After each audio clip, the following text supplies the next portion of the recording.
Hey guys, I just talked to Sean Doolittle, and he just talked about, he went in the locker room, but he was talking about sharing this World Series championship with all these fans who they felt so bad for underperforming at the beginning of the year, and now they have reached the mountaintop. Adam Eaton is talking live. Let's hear what Adam Eaton has to say.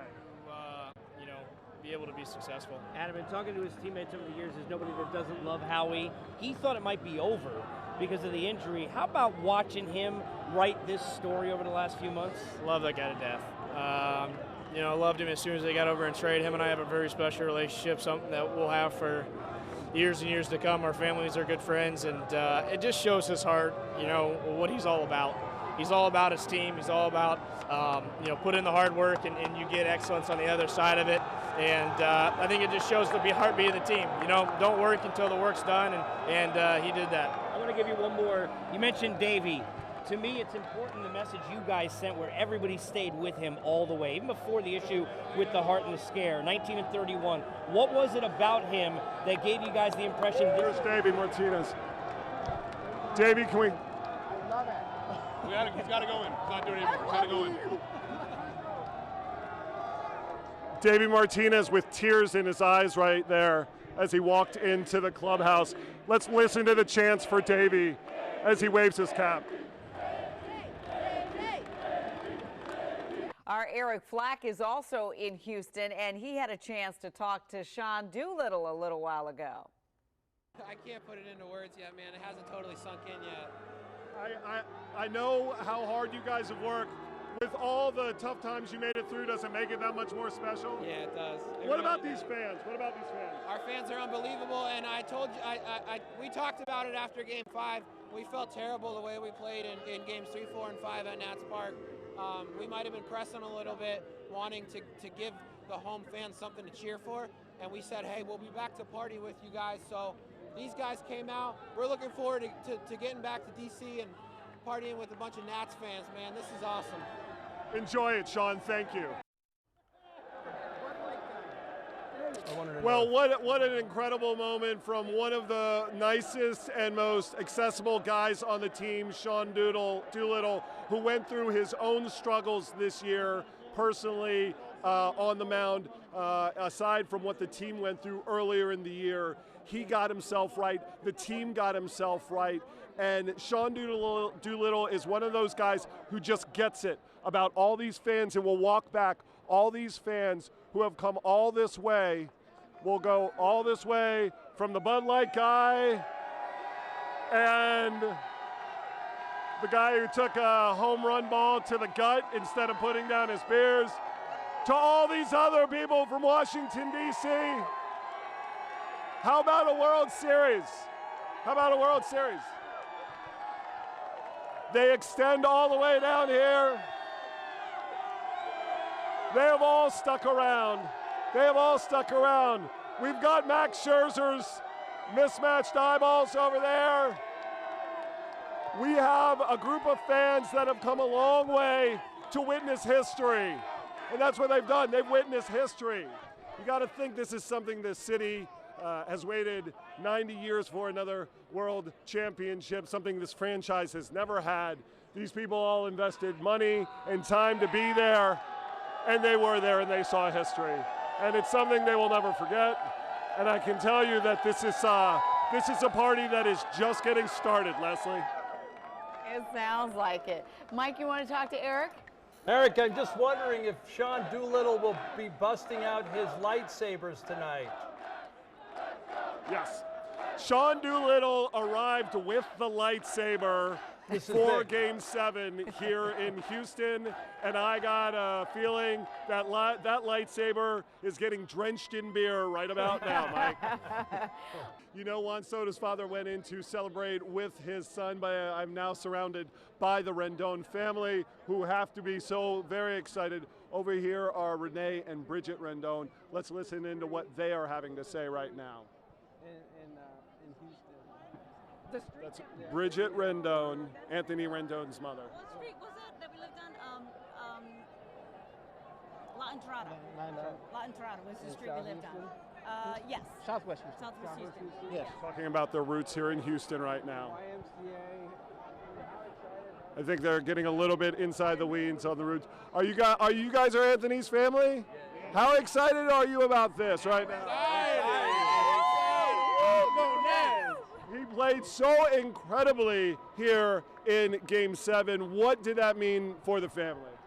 Man, it felt good because he always shines when he comes to Houston. This is his hometown, you know, he's from Houston, but we were just very proud of him because every time he comes, we knew he was going to pull it off. We knew it.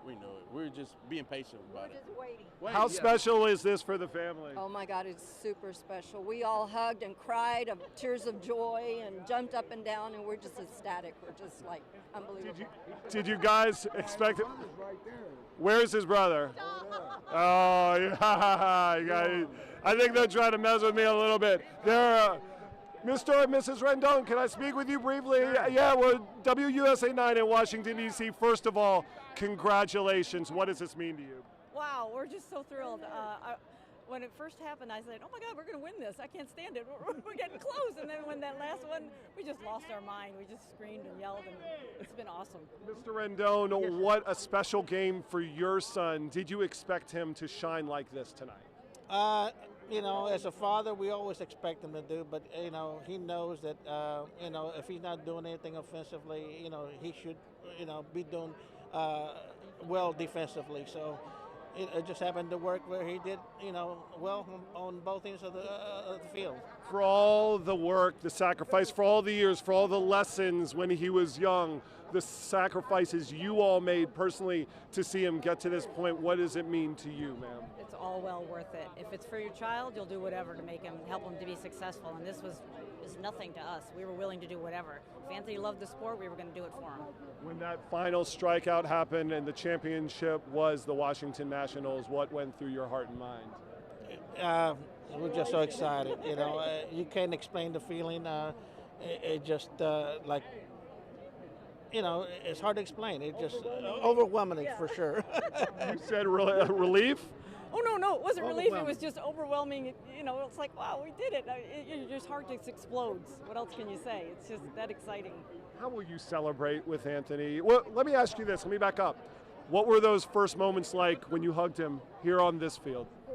Well, just very proud, for sure, you know, and I just told him that we were very proud of him. And from a mother to a son, what did you tell him, if you can share that? I just said, I love you, Ant, and we're so very proud of you, and I gave him the biggest, hardest squeeze, and he gave me the big, hard squeeze right back. It's just wonderful.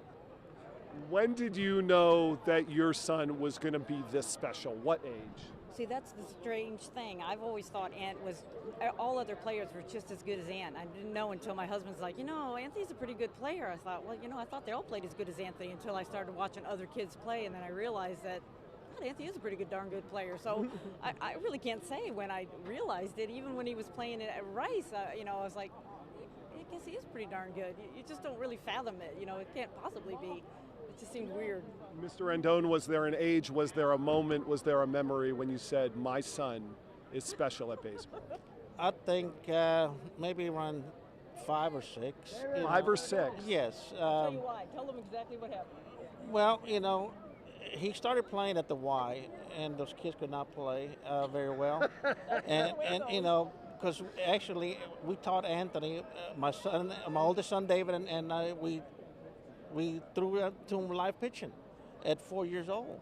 So he was able to hit the ball. So now he goes to play with these young kids and playing T-balls. You know, that was so much easier to hit than the live ball coming at you, especially coming from my oldest son. You know, he's 4 years older than Anthony, so David did not hold back.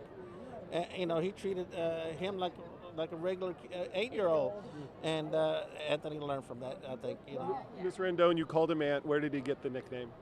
Well, when he was young, they used to call him Adamant because he was a little Speedy Gonzalez on the plate. He was always the youngest and the fastest and the littlest, and so they called, somehow that name hit him, Adamant, and then suddenly Ant just became his nickname. I've been calling him that for quite a long time. How will this moment change your son? I don't think it'll change him much. You know, he is who he is, and you know, he's a God-fearing individual, and you know, at any time it can be taken away. You know, and we like that about him for sure. And I know you want to weigh in on that too. How will this change your son? Yeah, well, Anthony's going to be the same guy today as he was yesterday, and tomorrow he'll always be the same man because he knows, like he said, it can go away. So, and even if it does go away tomorrow, he's got God in his life, and he knows he'll take him wherever he needs to go in life. He's not worried. Washington, D.C. and Nationals fans like me are certainly happy that you shared your son with us and raised him the way you did, because he helped bring a championship to Washington, D.C. for the first time in 90 years and the first time in the franchise's history. Is that sunk in? Yes, we're so excited about that. I'm happy Anthony was part of that. Absolutely, because it's the first time, and I wanted him to be in that arena for that. Definitely. He cares about D.C. This will mean something to him, bringing this title to the city of Washington, D.C. one. Oh, yes, for sure. He's been here for, 7 years now, and that's the only place he knows, and he loves it there for sure. Guys, I've taken enough of your time. Congratulations. You've been lovely. Your family is lovely. I've met so many of them. All right, we're going to go back out to Eric Flack, who is in Houston right now. And Eric, what you got? Well, I'm pleased to be joined by Heather Zimmerman, Ryan Zimmerman's wife. First of all, gosh, what this must mean to you. It's incredible.